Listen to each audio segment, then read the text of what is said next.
Selamat pagi, salam sehat, salam sejahtera untuk kita semuanya. Baiklah, kita hari ini melanjutkan perkuliahan kita dengan tema persyaratan teknis, kosmetika, dan aplikasinya. Untuk pertemuan kali ini, kita akan membahas terkait dengan persyaratan-persyaratan dari kosmetika yang harus dipenuhi supaya kosmetika itu bisa beredar. Salah satunya dari segi keamanan, di mana untuk segi keamanan ini apa saja nanti yang akan dipenuhi oleh satu kosmetika yang beredar, kemudian nanti kemanfaatan, manfaatnya apa saja, kemudian klaim yang diperbolehkan dan tidak diperbolehkan untuk kosmetika nanti juga akan kita bahas. Kemudian terkait dengan mutunya, bahwa kemarin di pertemuan sebelumnya sempat kita sampaikan bahwa untuk mutu dia harus memiliki stabilitas dan lain sebagainya. Kemudian penandaan atau etiket ya, kalau dari bahasa farmasinya, penandaan yang harus ada di dalam kosmetika apa saja. Karena ini nanti terkait dengan kosmetika itu layak edar atau tidak. Nah, untuk persyaratan keamanan dan kemanfaatan, bahwa kosmetika itu harus memiliki persyaratan keamanan dan kemanfaatan dengan bukti-bukti dari penelitian ataupun dari empiris yang relevan.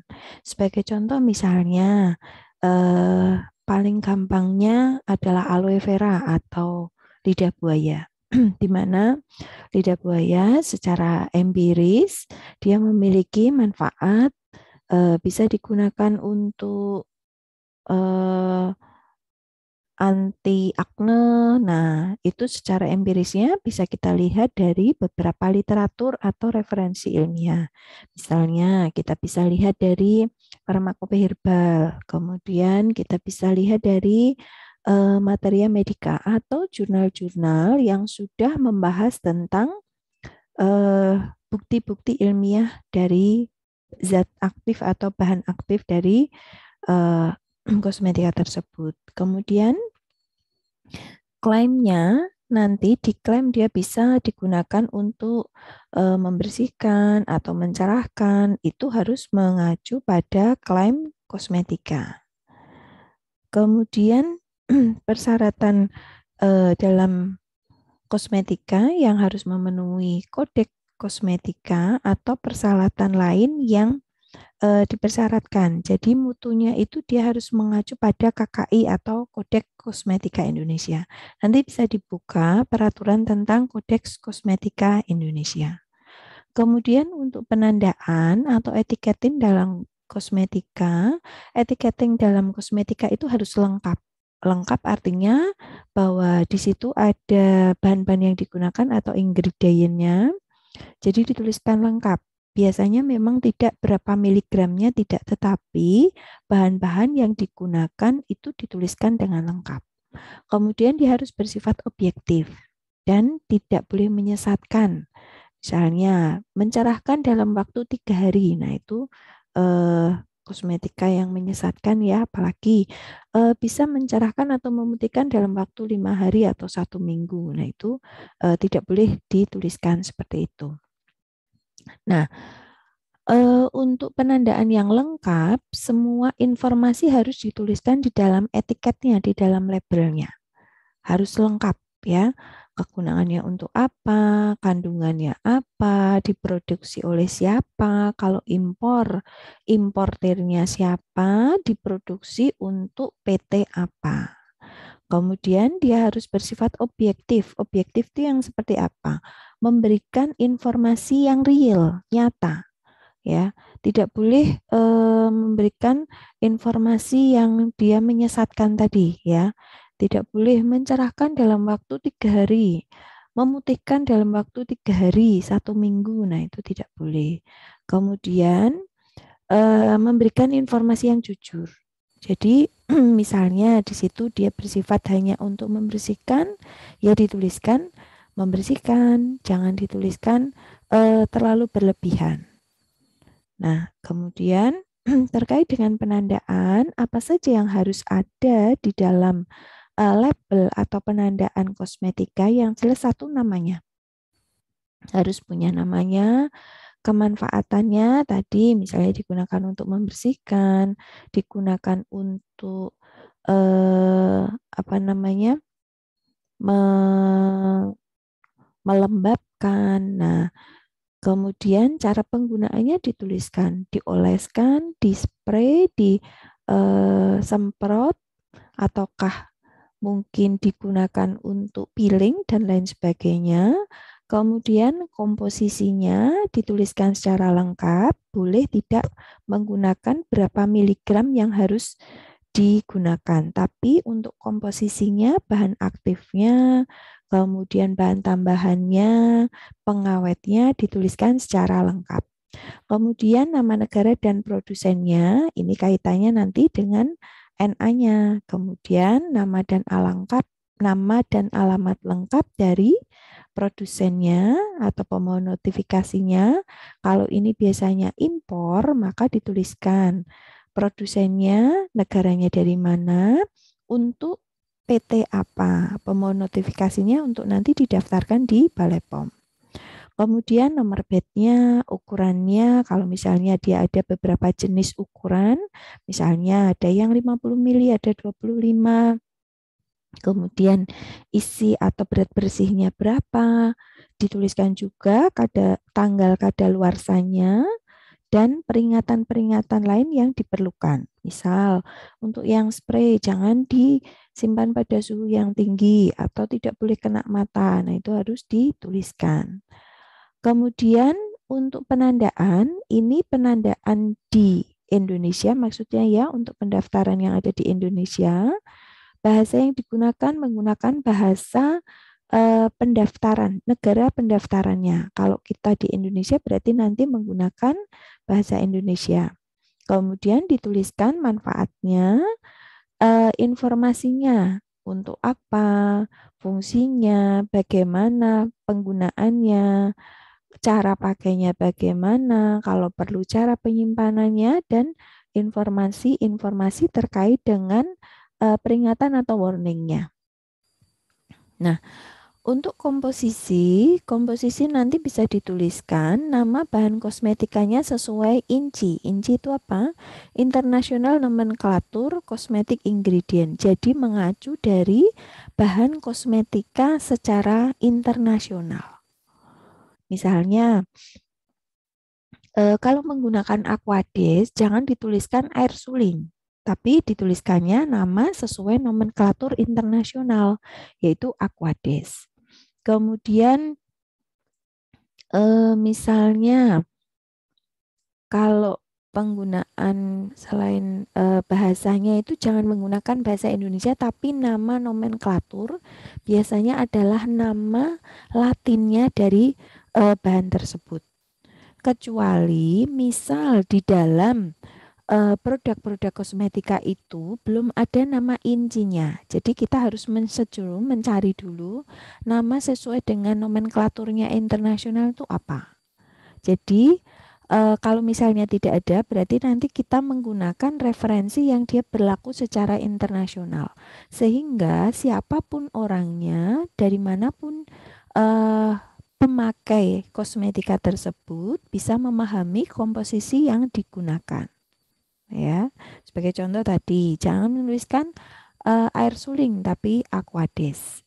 Kemudian, apabila menggunakan bahan-bahan atau ekstrak dari tanaman atau herbal atau mungkin dari hewani lainnya, gunakan nama genusnya atau spesies. Misalnya, saya mau membuat krim labu kuning.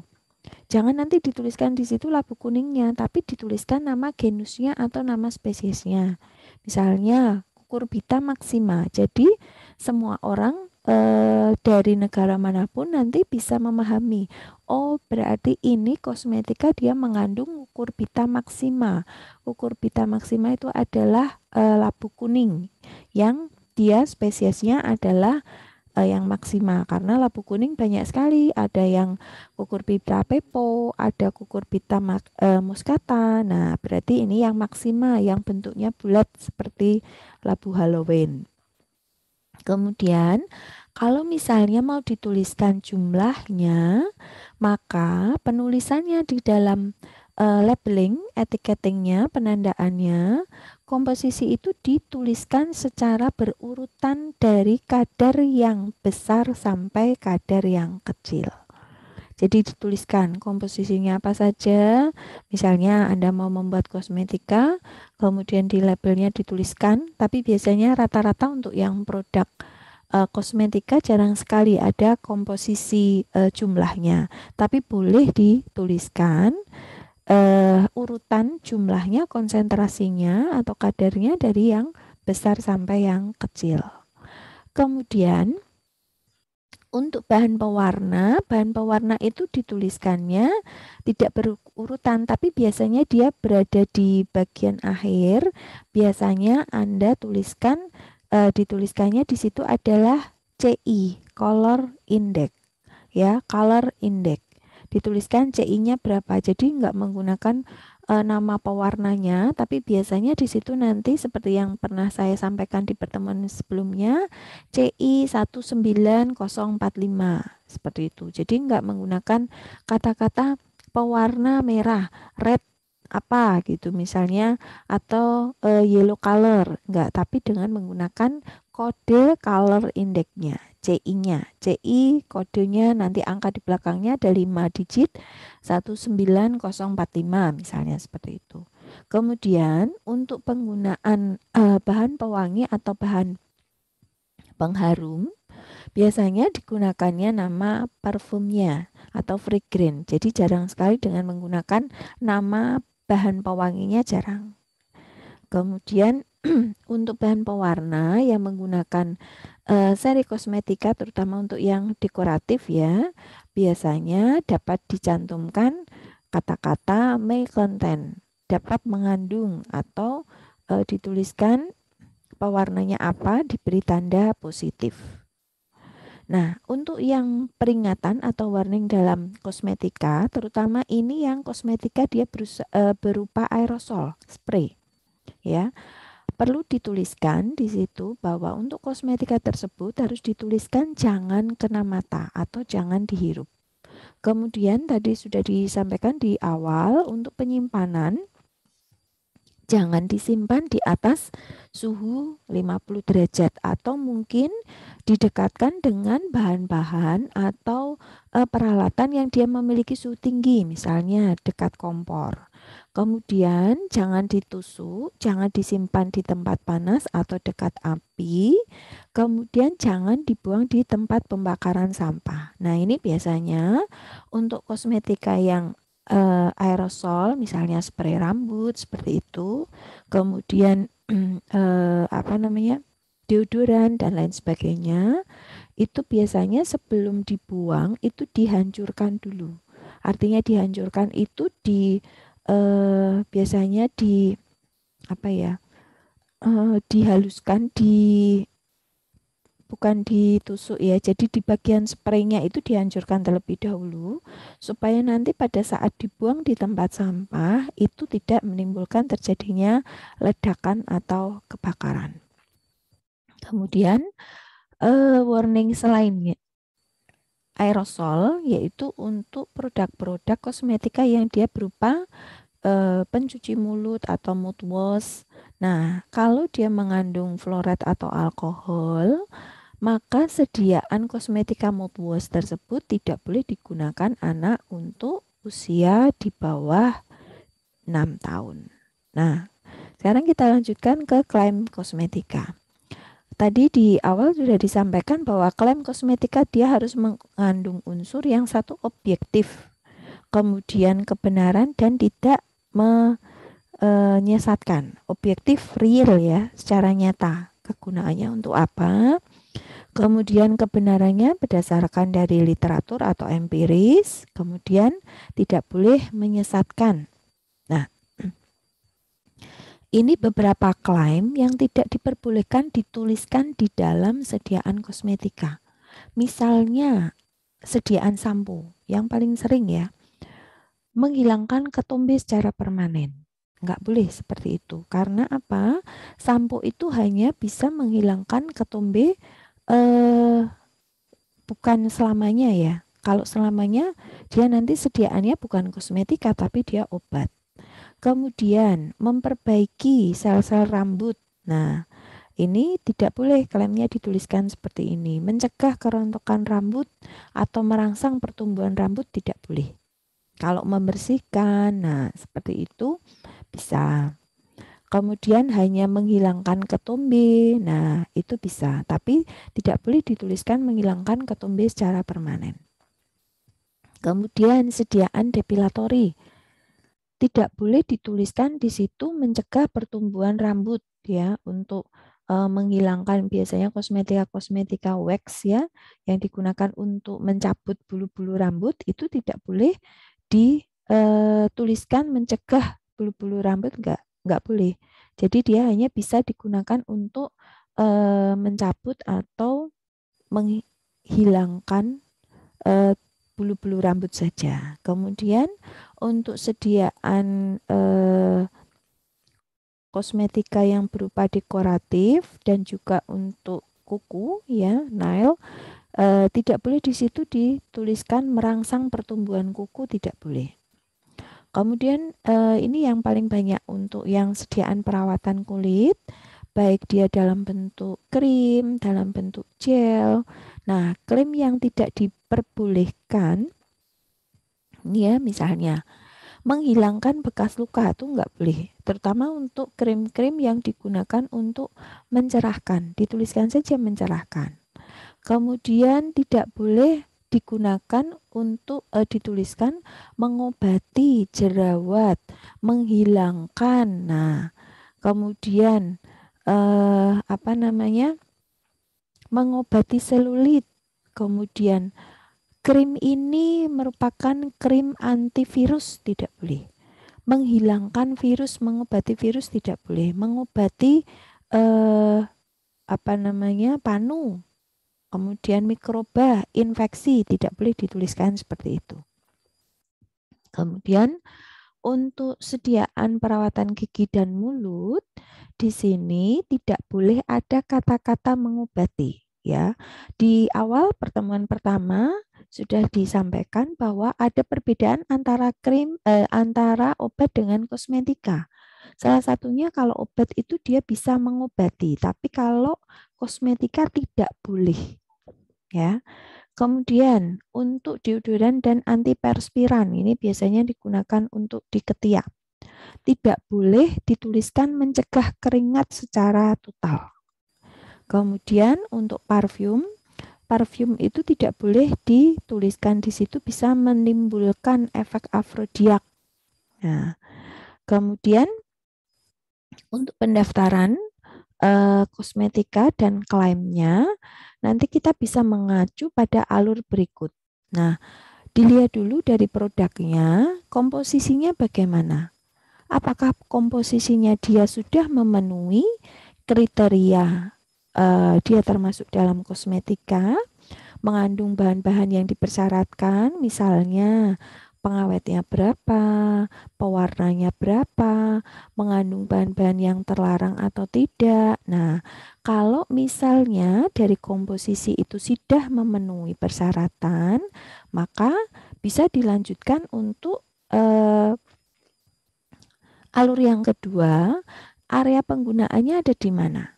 Misalnya terutama kalau sediaan kosmetika itu banyaknya di topikal ya, bisa di epidermis, bisa di rambut, di kuku, bukan di dalam tubuh ya, bukan dimasukkan di dalam tubuh.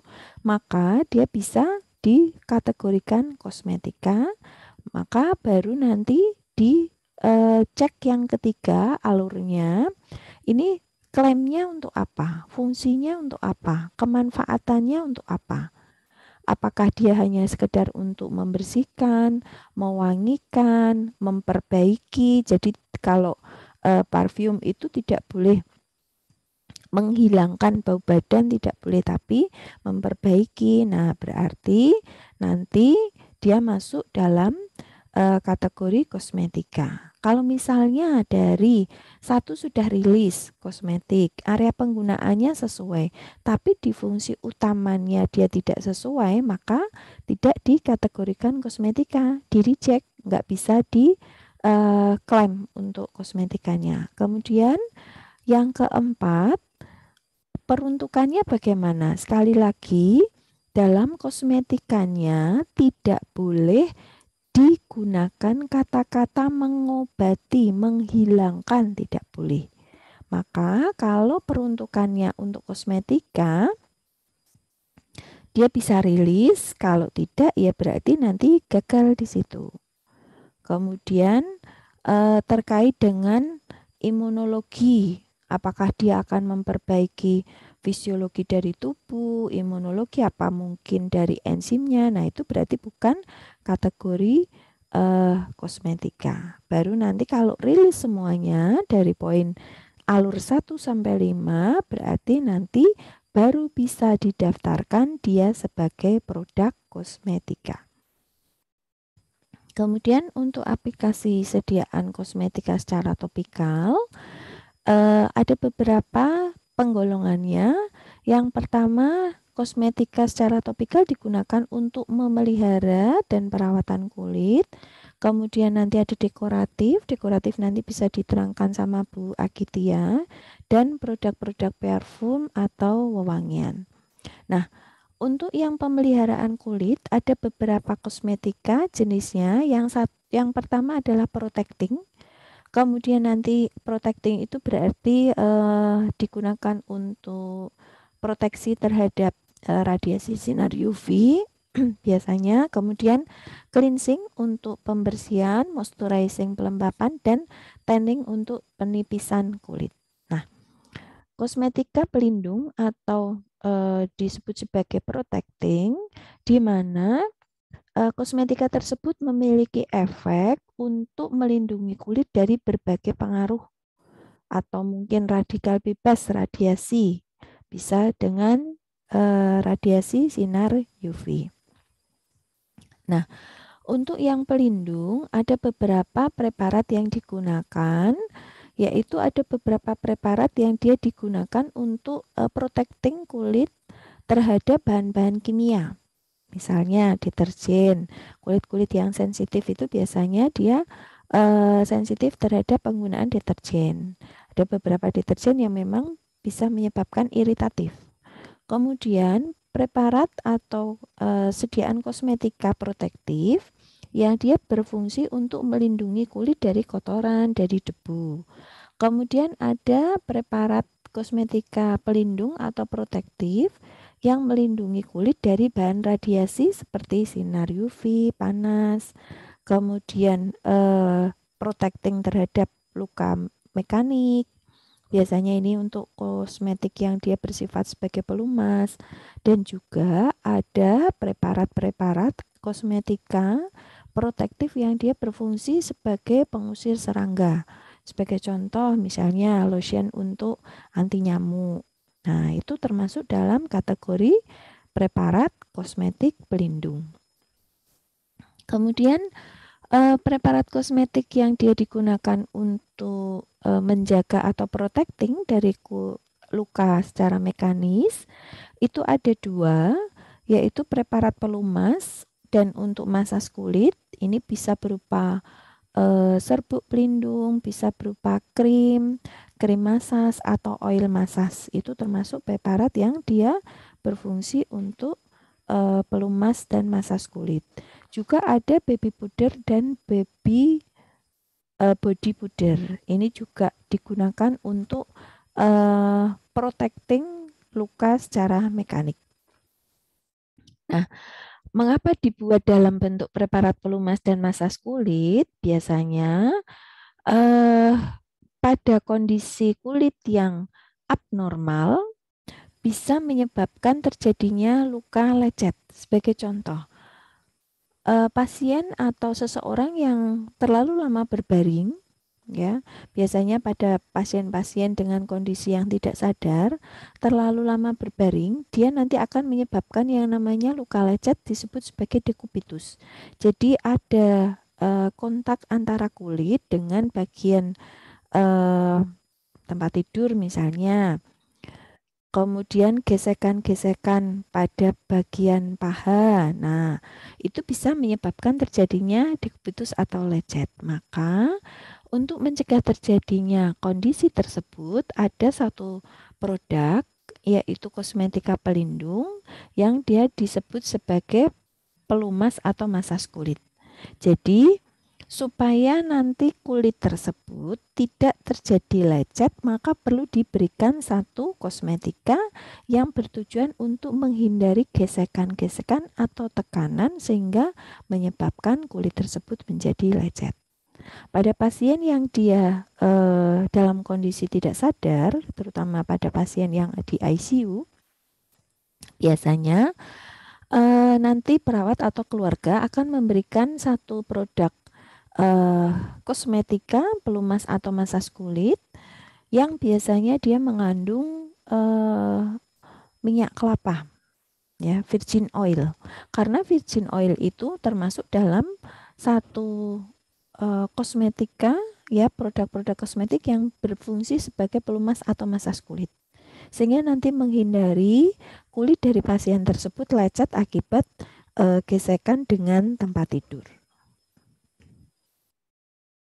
Kemudian untuk masas, di mana masas di sini kosmetika digunakan untuk memperbaiki aliran darah, biasanya untuk ini ya, para tukang pijat itu menggunakan kosmetika-kosmetika masas yang di situ dia berfungsi untuk memperbaiki aliran darah, kemudian merangsang kelenjar-kelenjar tubuh, misalnya melanin, kemudian kelenjar keratin, dan juga bisa memberikan sensasi yang nyaman. Makanya biasanya beberapa tempat pijat seperti Nakapura itu dia menggunakan kosmetika-kosmetika masas yang dia juga berfungsi sebagai aromaterapi. Nah, untuk kosmetika masas ini, bahan dasar yang sering digunakan salah satunya adalah mineral oil, kemudian IPP, isopropil palmitat. Nah, kemudian bahan-bahan yang dia bersifat oily, dia bersifat untuk mencegah atau tahan terhadap air, supaya di sini pH dari sediaan masas tersebut, kosmetika masas tersebut, berada pada pH kurang dari 5. Mengapa? Karena di sini penggunaan bahan-bahan yang dia berada di bawah pH 5, ini biasanya dikondisikan pH-nya 4,5 supaya menghindari terjadinya iritatif yang menyebabkan kulit tersebut menjadi bengkak. Ya, kadang-kadang ada beberapa yang habis menggunakan masas oil atau kosmetika masas kok ada timbul bengkak. Nah, itu kemungkinan bisa jadi pH-nya tidak diperhatikan. Maka biasanya rata-rata untuk kosmetika yang masas ini dikondisikan pH-nya sekitar 4,5. Kemudian untuk yang baby powder dan body powder, biasanya di sini karena dia berfungsi sebagai kosmetika pelumas ya, komponen utamanya harus mengandung satu produk yang dia harus halus ya. Syarat pembuatan puder bahwa dia harus homogen dan halus. Maka dari itu komposisinya dia banyak mengandung talkum, di mana talkum kondisinya dia harus yang halus. Maka untuk pembuatan baby powder atau body powder atau baby powder itu harus melewati homogenitas dan bahan-bahan yang digunakan itu harus halus, dia harus bisa melewati mesh dari 40 sampai 100. Nah, selain dari talkum, untuk sebagai bahan supaya dia bersifat melekat, bisa terjadi afinitas atau kekuatan melekatnya dalam kulit menjadi bagus, bisa ditambahkan dengan bahan zinc stearat dan MG stearat. Ada beberapa talkum atau bedak-bedak bayi ya, atau body powder yang dia mengandung zinc stearat atau MG stearat yang bertujuan supaya dia bisa kuat melekat pada kulit. Kemudian juga bisa ditambahkan kaolin. Di sini kaolin berfungsi sebagai absorptif, mencegah air itu bisa masuk ke dalam kulit. Nah, untuk body powder tidak boleh mengandung kaolin terlalu tinggi karena nanti kulitnya tidak bisa terhidrasi dengan baik, menyebabkan kulitnya nanti akan kering. Ya. Kemudian CA karbonat di sini bisa ditambahkan dalam body powder atau baby powder yang berfungsi sebagai pencerah, ya, membuat warna powder tersebut menjadi light. Kemudian asam borat ini digunakan untuk baby powder yang dia memiliki aktivitas untuk mencegah gatal-gatal ya. Nah, bisa ditambahkan asam borat. Kemudian untuk baby powder ini karena kulit bayi itu lebih sensitif dibandingkan kulit dewasa, biasanya untuk baby powder dia harus memiliki struktur atau komposisi yang sangat halus, kemudian dia harus murni ya penggunaannya, jadi talkumnya dia benar-benar harus bebas dari patogen, Clostridium botani, Clostridium welsii. Nah, kemudian untuk baby powder sebaiknya penggunaan parfum dalam dijauhi atau menggunakan kadar yang sangat kecil. Mengapa? Ada beberapa parfum yang di sini dia berakibat terjadi iritatif pada kulit. Karena untuk baby powder ini beda dengan body powder ya. Kalau body powder itu digunakan oleh orang dewasa, jadi bisa digunakan bahan-bahan atau pewangi yang dipersyaratkan. Tetapi untuk baby powder itu komposisinya dia harus benar-benar halus.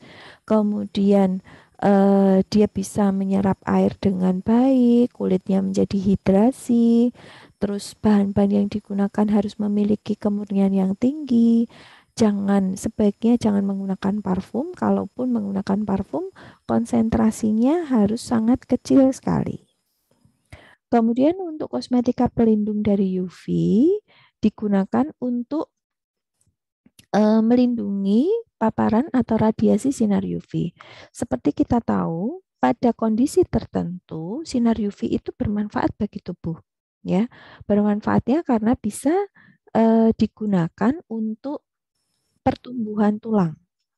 Tetapi pada kondisi tertentu juga, misalnya pada kondisi siang hari di atas jam 9, jam 10 itu sinar matahari yang muncul adalah sinar UVB, sehingga di situ nanti akan menyebabkan kulit itu menjadi tanning atau mungkin bisa menyebabkan kulit tersebut menjadi terbakar, sunburn.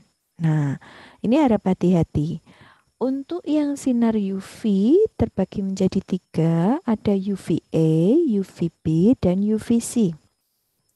Nah, UVA, di mana UVA ini dia bisa menembus kulit di bagian dalam. Nah, biasanya untuk UVA ini bisa menyebabkan rusaknya keratinosit yang berada di dalam sel basal. Sel basal itu bagian dari epidermis dengan dermis. Nah, UVA ini biasanya berada pada 7 sampai 10 jam 7 sampai 10 pagi atau jam 9. Nah, ini sebenarnya bagus untuk pertumbuhan tulang. Tetapi kalau misalnya mau berjemur pada jam 7 sampai 10, maka diupayakan untuk menggunakan pelindung ya, kosmetika pelindung untuk protecting. Sedangkan UVB ini dia bisa menyebabkan efek yang sangat fatal. Kemudian di UVB ini dia bisa menembus sampai lapisan epidermis yang nantinya dia bisa menyebabkan intensitasnya terlalu tinggi menyebabkan kulitnya gosong. Ya, kemarin sudah dibahas terkait dengan melanin. Melanin ini bisa dia terstimulasi oleh adanya sinar UVB. Maka beberapa orang luar negeri yang pengen kulitnya cenderung lebih gelap itu berjemur pada jam-jam di atas jam 9 pagi ya supaya kulitnya itu bisa lebih gelap, melaninnya bisa keluar, tapi sekali lagi untuk paparannya jangan terlalu lama intensitasnya. Bisa menyebabkan terjadinya sunburn, bisa menyebabkan terjadinya iritatif. Kemudian untuk UVC, UVC ini sinarnya paling pendek dan biasanya dia jarang sampai kepada bumi. Jadi yang paling sering itu UVA, UVB. Kenapa di dalam kosmetik itu lebih banyak dibahas untuk UVA dan UVB? Karena memang eh, dua jenis sinar UV ini, dia bisa merusak kulit ya. Kedua-duanya bisa merusak kulit.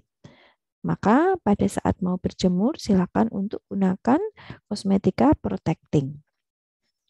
Kemudian apa sih efeknya kalau terpapar sinar matahari dalam intensitas yang tinggi dan lama? Yang pertama bisa menyebabkan terjadinya aging ya. Mungkin kemarin sudah sedikit saya sampaikan terkait dengan penelitian saya yang mendapatkan paten bahwa ternyata sinar matahari itu dalam intensitas yang cuma 15 menit saja paparannya dan itu terjadi tiap hari itu bisa menyebabkan aging di mana aging ini nanti bisa merusak struktur kulit yang berada di dalam bawahnya epidermis ya bisa menyebabkan kolagen rusak. Kemarin sudah saya sampaikan bahwa kolagen yang terpapar kolagen kulit pada kulit yang terpapar sinar UV dengan intensitas 15 menit saja dengan radiasi 1,9 joule, kolagennya sudah mulai memudar ya. Warnanya tidak seperti warna daging yang segar, tapi sudah berwarna pink. Nah, itu artinya bahwa terjadi penuaan dini pada kulit. Selain kolagen, elastisitas dari kulit yang dipengaruhi oleh elastin ini juga bisa berkurang. Kulitnya menjadi tidak elastis, lembek. Nah, itu salah satu tanda-tanda yang diakibatkan oleh adanya paparan sinar UV, yaitu aging. Itu dari dalamnya. Sedangkan yang dari luarnya, apa yang terjadi kalau kulit itu terpapar sinar UV dalam intensitas lama, bisa ditemukan adanya spot-spot atau titik-titik spot warna hitam. Ya, misalnya ada bintik-bintik seperti komedo warna hitam. Nah, itu bisa jadi karena paparan sinar matahari. Kemudian ada penggelapan atau burning, tanning pada kulit, itu efeknya. Lebih parah lagi, kalau terjadi iritasi, kulit itu dia akan berwarna merah seperti ini. Ya, ini akibat iritasi terkena sinar matahari atau mungkin terjadi bengkak-bengkak atau semacam udim di bawah jaringan kulit seperti ini. Ini juga akibat dari penggunaan paparan sinar matahari dengan intensitas yang cukup tinggi. Nah, sebenarnya sinar matahari atau sinar UV itu sebenarnya dia sangat bermanfaat pada kehidupan semua makhluk itu dia sangat bermanfaat. Cuman apakah paparannya terlalu tinggi, terlalu sering, ataukah cukup? Selama paparan itu dia dirasakan cukup, ya, makanya kalau berjemur jangan lama-lama, cukup 15 menit itu sudah cukup. Nah, itu dia bisa digunakan untuk efek yang positif bagi tubuh. yaitu bisa menstimulasi peredaran kulit, peredaran darah dalam kulit, bisa digunakan untuk pertumbuhan tulang karena bisa mengubah provitamin D menjadi vitamin D, bisa mengaktifasi enzim-enzim dan pengaruh pada hormonal. Ini kalau paparannya cukup. Tetapi kalau terlalu tinggi intensitas yang eh, diperoleh pada kulit ya, paparannya terlalu tinggi, misalnya nih, terutama orang-orang yang dia bekerja di lapangan ya, terkena sinar matahari dari jam 10 sampai jam 3 sore, intensitasnya terlalu tinggi. Artinya paparannya terlalu berlebihan. Maka apa yang terjadi? Terjadi inflamasi. Inflamasi ini kalau tidak dihentikan terjadi kanker kulit tadi yang gambarnya ini. Ini sebenarnya proses inflamasinya dimulai dari sini. Kulitnya menjadi memerah, kemudian bercak-bercak, bentol-bentol, terjadi udema. Nah, bisa jadi nanti bisa menyebabkan terjadinya kanker kulit.